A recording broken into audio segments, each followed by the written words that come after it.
Hey guys, Operator Drewski here, and today we're playing some more Ghost Recon Wildlands. And you guys have been asking recently, what weapons are the best in the game, how do you use your different teammates to your advantage and stuff like that. A lot of different tactical guides have been brought up in the comment sections that people have wanted me to do. And so today I'm going to be covering what weapons I use, why I like those weapons, and also what weapons your squad should use and what positions you should have within your squad as a assisting kind of teamwork type of build to capturing objectives, especially those extreme difficulty objectives that are very, very hard to sneak into, because basically in extreme difficulty, once you get into open combat, it's very difficult to get out of it. And so today we're going to be focusing on stealth, we're going to be focusing on being quiet, making sure that we can tactically and surgically get into objectives as quietly as possible and do it with the best guns in the game. So first off, we're going to be going over loadouts. Loadouts is basically the guns, the gear, all that really matters in the game is what weapons you're going to bring and how you use them.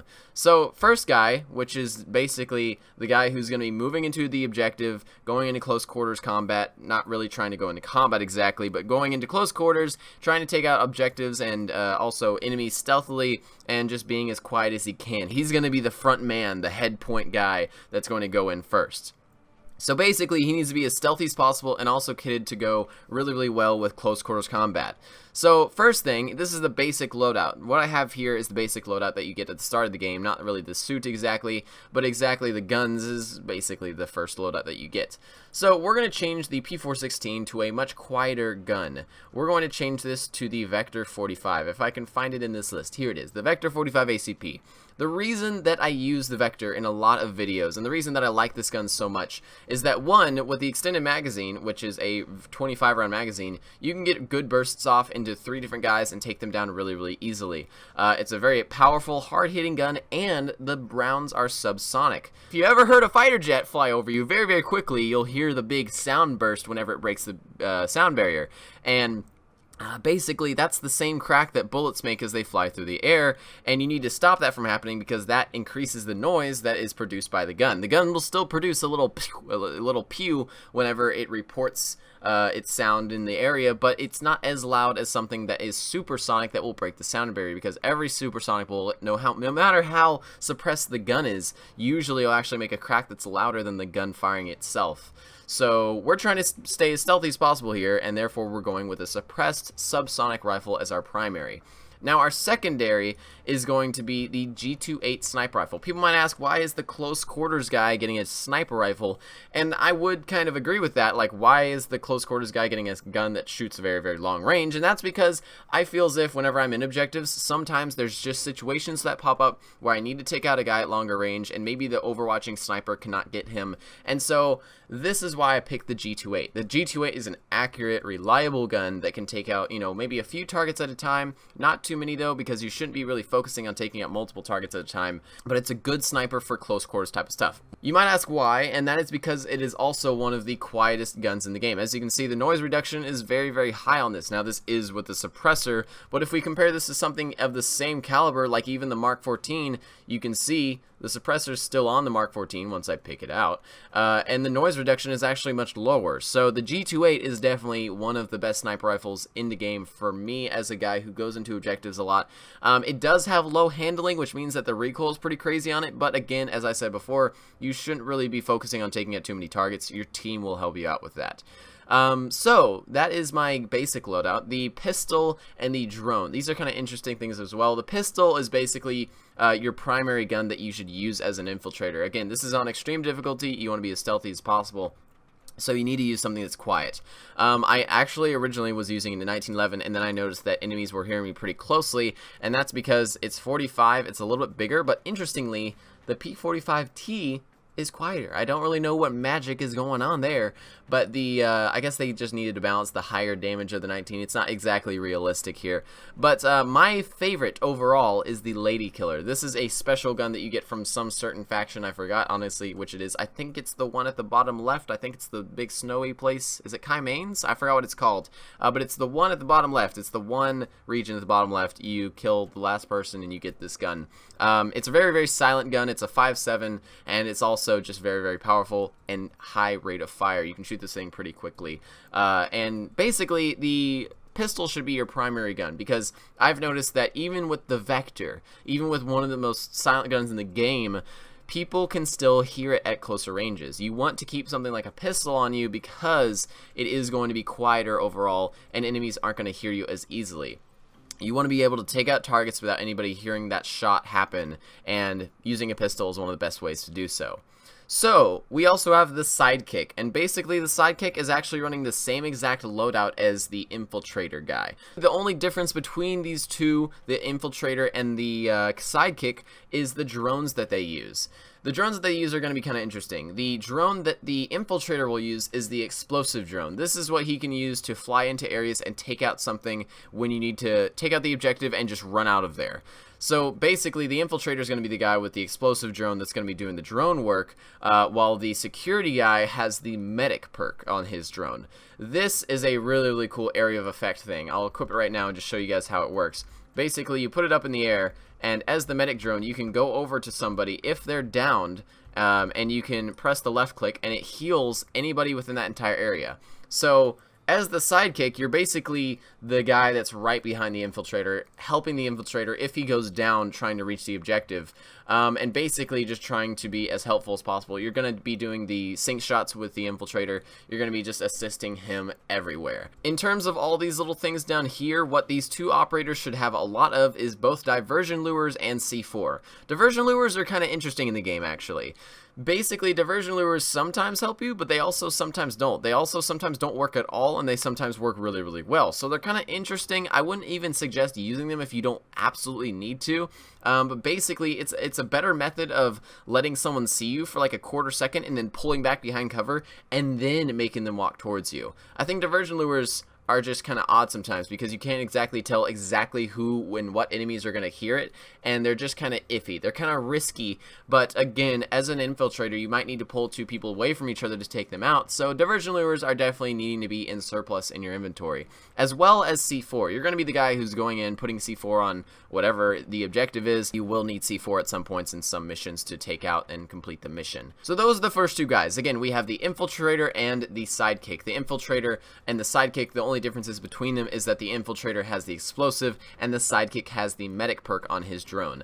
Again, I cannot explain just how important the medic perk is, because if you get into open combat, that medic perk on your drone is a lifesaver. You don't have to go over to your friend and hold F on them and put your gun away and reach down and heal them. You can just fly a drone over to them and click the button, and it works and it heals them instantly. It's super easy and super safe, and it's awesome. Now, the third and fourth guys are where we get a little bit different. The third operator is what I call the security. The security operator is going to have guns that can really get into open combat very well and succeed in taking out a lot of guys at once. This is basically the backup. He is the guy that is going to be following the Sidekick operator, but not as close as the Sidekick operator is following the Infiltrator operator. This guy is going to be a little bit behind them, but also just kind of watching their backs, making sure nobody comes behind them. And again, he's going to be just trying to be as stealthy as possible, but in case you do get into open fire combat where you're in hot contact with the enemies, this is where this guy will shine.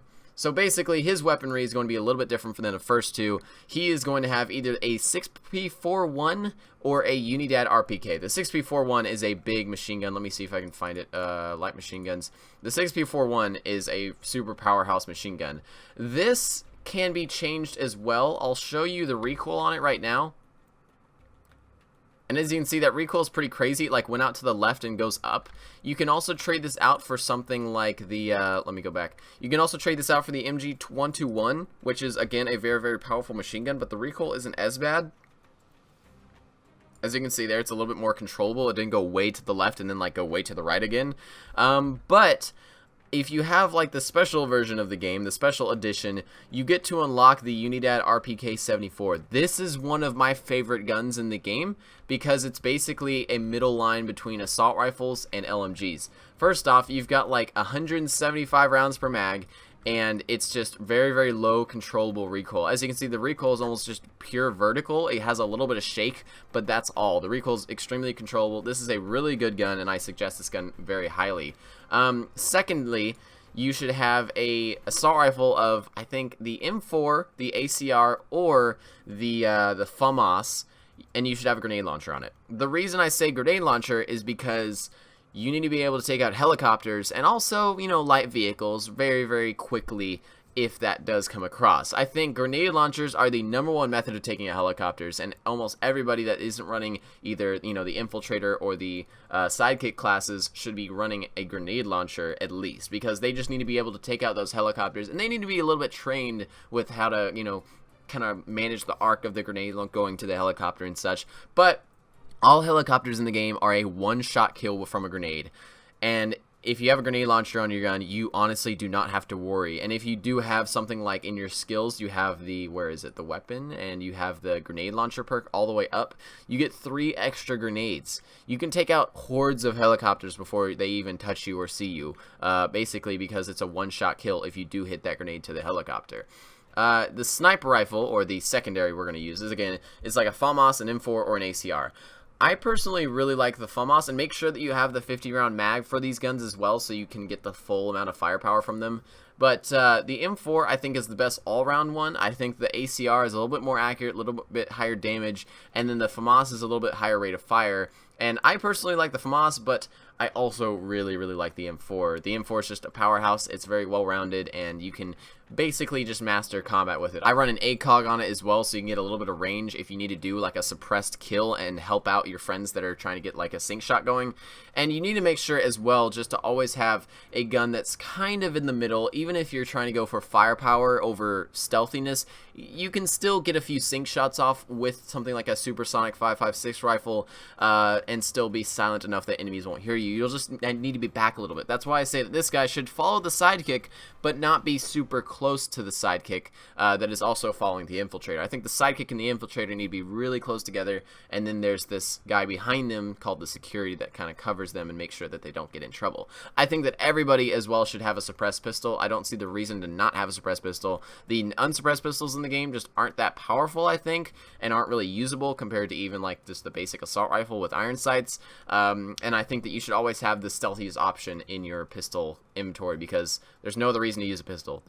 You want firepower, you get a real gun. If you want stealth, you use a pistol, and you can always have a pistol because there's always a pistol slot open. So we're just going to run the same exact pistols, an M9, a P45, or this Ladykiller are my best choices for you guys, and that is basically the support loadout. Oh, one more thing about the support loadout. His drone is the explosive drone. This is so that, again, if helicopters show up or if vehicles show up, he can take them out in one hit. I think the explosive drone can take out LAVs in one hit. It can also take out helicopters in one hit very easily. So again, this guy, which is the support, is running the explosive. Secondarily, I would say that he could run the medic in case both the infiltrator and the sidekick get in trouble, but I think that he can run the explosive pretty well and do a good job. Now, the fourth operator we have in our list is called the Overwatch. This guy is basically the one who's going to be disabling the generators and the jammers. He's going to be the heaviest drone user of the group. He's going to be the first one to pop his drone out at the start of the mission, and he's going to be the last one to disable and turn it off.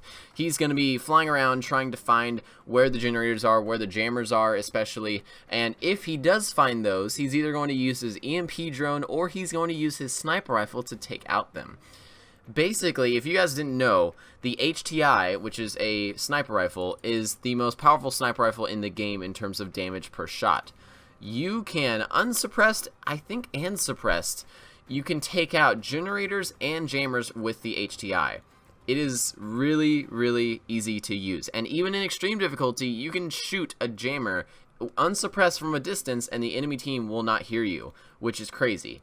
And if you do take out a jammer doing that from such a long distance, it's a huge advantage. So basically, this guy is going to be the Overwatch. He's going to be the one that's commanding his team through the base and also just trying to mark as many targets as he can.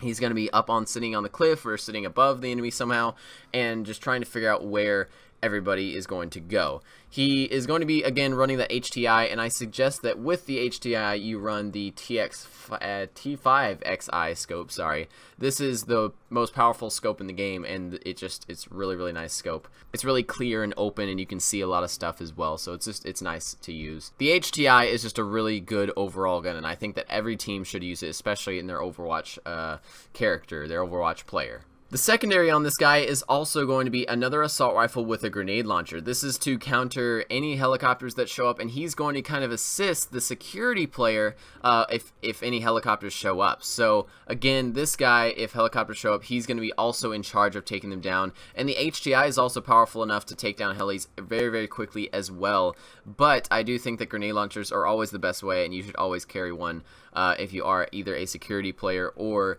the marksman, the Overwatch character. So you always need something like the grenade launcher just to take out those helis that show up. And also a Ladykiller, as always, a stealthy pistol. You can also run the explosive drone, but I would suggest EMP just so you can take out vehicles that are showing up. I think that the Overwatch character should have the closest distance to like the roads that kind of are entering the base, and therefore if he runs like an EMP, he can disable vehicles that are coming into the base that maybe have, you know, been called to reinforce the base or something. So the EMP as the Overwatch character is really useful in my eyes. The Overwatch character as well is the one that should be setting up the mines if you're expecting a counterattack. You should be setting up the mines and also the C4 on the roads going to the area. And so I do think that he should be very, very heavy on both C4 and mines, but flash grenades, flare guns, frag grenades don't really matter, and diversion lures don't matter at all for this guy. So guys, hope you enjoyed this Ghost Recon Wildlands guide. I hope you liked the video and enjoyed the content. If you would like any other guides on Ghost Recon Wildlands, then just hit me up in the comment section down below of what you would like to see, and maybe the most upvoted comment will get to be the next video. We don't really know. Also, if you're interested, our t-shirt line just launched like yesterday or the day before, so if you'd like some awesome Operator Drewski tees, they're available on teespring.com. The link is in the top of the description below, and I will see you guys in the next one.